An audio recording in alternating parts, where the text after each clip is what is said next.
I want to acknowledge Danae, who is here. It's good to see you. We've been missing you. Got the baby. Got my man. Oh, you done lost the baby already. I keep telling folks that's one of the hindrances of when you come to Hobson. If you got a baby, that baby's going to be passed around. So we give thanks. And Pastor will check her out a little later on.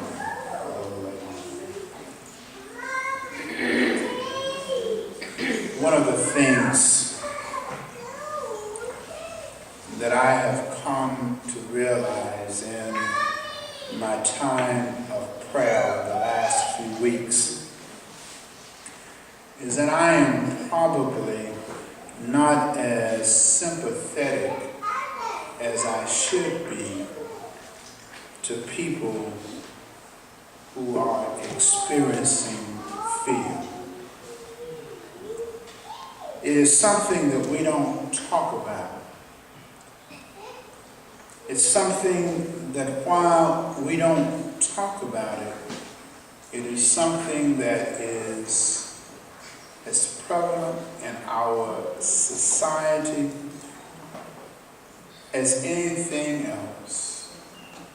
We talk about the isms and how they shape and mold our lives and how it is that we must respond to. But few of us ever talk about or acknowledge the fact that we experience fear. In fact, many of us, when we sense that there is one who is experiencing fear and we dare to move outside of our comfort zone and address it with the person, we oftentimes get the kinds of responses that in fact justifies for us our lack of concern and our lack of sympathy for those who are experiencing fear. I know that I am guilty of when I sense that a person might be fearful about something and I try to engage them. Once they use the other language, then I have a tendency then to back out and to say that somehow I'll deal with the answers that they give. I mean, just think about it. When was the last time you ever heard somebody tell you they were afraid? When was the last time you heard somebody that articulated to you that sense of fear? No. Instead, we give answers like, well, I don't know, it's just something's just not right. I feel a little uneasy. Something's missing. We listen to those expressions, and so it justifies for us our moving forward and our failure to offer both comfort and strength to a person who is dealing with fear. It's particularly something that I think that we as men are more guilty of. I mean, if you've heard somebody talk about fear, more than likely it was not a man. In fact, we are taught that you aren't supposed to be afraid of anything. That to somehow to be fearful of something is to somehow to be weak.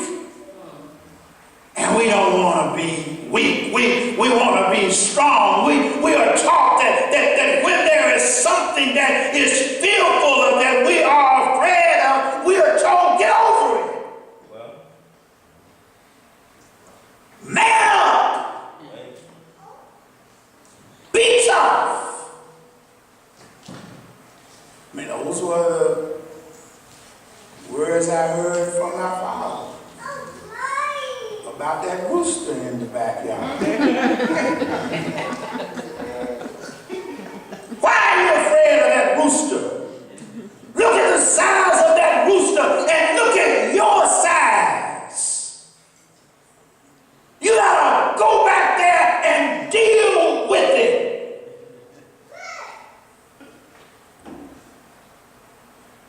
One of the problems that we have, and when we are faced with something fearful, is that for most of us, we deal with our fear by going on the offense.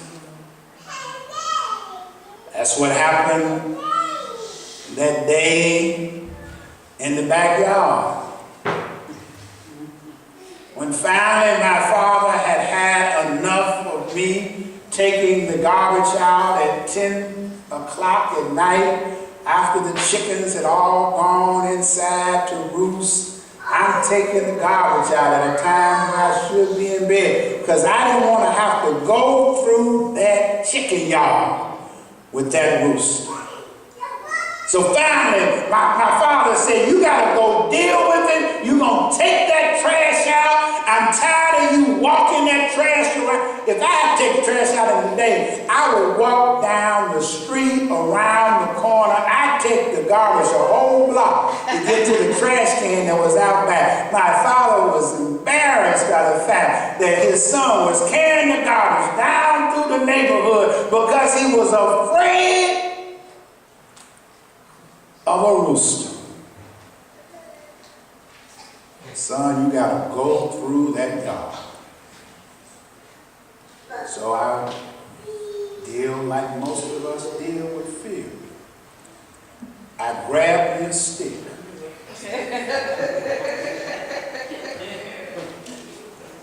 And when I went in the yard, the rooster saw me coming and knew that I was afraid, and the rooster, you ever seen a rooster charge? They go back into their legs and then they spring forward. When that rooster sprang forward, I knew I had one shot. And I took that stick and swung as hard as I can and ran back into the house. Only for my father to come in just a few minutes later with the rooster in hand, with his head gone. Because in that swing, I had chopped off the rooster's head. That's how most of us deal with fear. We front it with a sense of violence. Because somehow when we are afraid, we are taught, whether it is for men or whether it is in a society that teaches us that we have to be tough, we have to be in control, that we cannot fear anything. We deal with it in a sense of violence. It's one of the reasons we have become such a violent society, is that we deal with our fear by attacking that which we are afraid of. So we don't eliminate our fear. We try to conquer it, only to realize that there are more and more roosters. So we put ourselves in that constant fear of having to be on attack. But there's another way that we deal with fear sometimes. And that is, and I never understood this phrase, heard when I was young, and I would hear people say that they were so afraid that they froze. That they couldn't move. And I did not understand that until I happened to be in one of those experiences where I heard something that it so frightened me that I knew that in my whole being I could not move from that point. For me, it was when my father sat me down in the backyard in a chair and told me that he was having to leave and have open heart surgery. And that there was a good chance that he would not make it. In that moment, I could not move. I couldn't move because I was afraid. What were the expectations that were being articulated to me in that moment? How would we survive as a family if something happened to my father? What and how could I move on? I remember just sitting there long after he had even gotten up and gone inside, just sitting there afraid, unable to move and unable to even cry. Just froze. A lot of us deal with our fear that way. We become frozen where we are. And while it might not be a physical frozen, it might be for many of us, in particular when it is that kind of fear that kind of sneaks up on us, that we're not sure that when we are engaged in a moment, such as the moment I was thinking that when my father invited me to come and to sit back, maybe somehow I wasn't doing right in school, that maybe somebody had seen me do something in the neighborhood, and all of a sudden I get news that I had not expected. Some of us have fear that sneaks up on us. The kind of fear that when you feel a lump in your breast and you know something's not right, but that moment when you go to the doctor and the doctor confirms.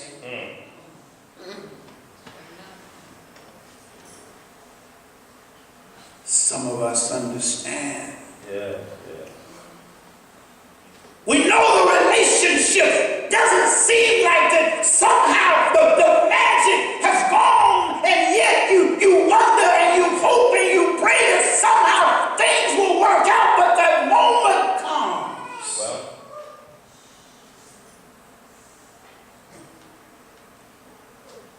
When you hear those words,